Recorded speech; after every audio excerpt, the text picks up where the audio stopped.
കഴിഞ്ഞ ദിവസങ്ങളിൽ റിയാദിലെ റെസ്റ്റോറന്റുകളിൽ മുനിസിപ്പാലിറ്റി നടത്തിയ പരിശോധനയിൽ ഗുരുതര നിയമലംഘനങ്ങൾ നടത്തിയ 3 പ്രമുഖ റെസ്റ്റോറന്റുകൾ അടക്കം 29 സ്ഥാപനങ്ങളാണ് അടച്ചുപൂട്ടിയിട്ടുണ്ടായിരുന്നത്. പൊതുജനങ്ങളുടെ ആരോഗ്യ സുരക്ഷ ഉറപ്പുവരുത്തുന്നതിനും ജീവിത നിലവാരം മെച്ചപ്പെടുത്തുന്നതിനുമാണ് റിയാദ് മുനിസിപ്പാലിറ്റി ഇത്തരത്തിലുള്ള ഒരു മിന്നൽ പരിശോധന നടത്തിയിട്ടുണ്ടായിരുന്നത്. ഇനി ഇത് മാത്രമല്ല, അനധികൃതമായിട്ട് ജോലി ചെയ്ത 25ഓളം ആളുകളെ ഈ ഒരു പരിശോധനയിൽ അറസ്റ്റ് ചെയ്യുകയും ചെയ്തിട്ടുണ്ട്.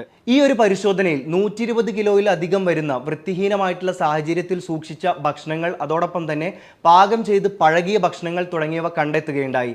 ഇനി റെസ്റ്റോറന്റുകൾ മാത്രമല്ല, നട്ട് ഷോപ്പുകൾ, പഴം പച്ചക്കറി ഷോപ്പുകൾ എന്നിവയിലും പരിശോധന നടത്തിയിട്ട് നടപടി സ്വീകരിച്ചിട്ടുണ്ട്.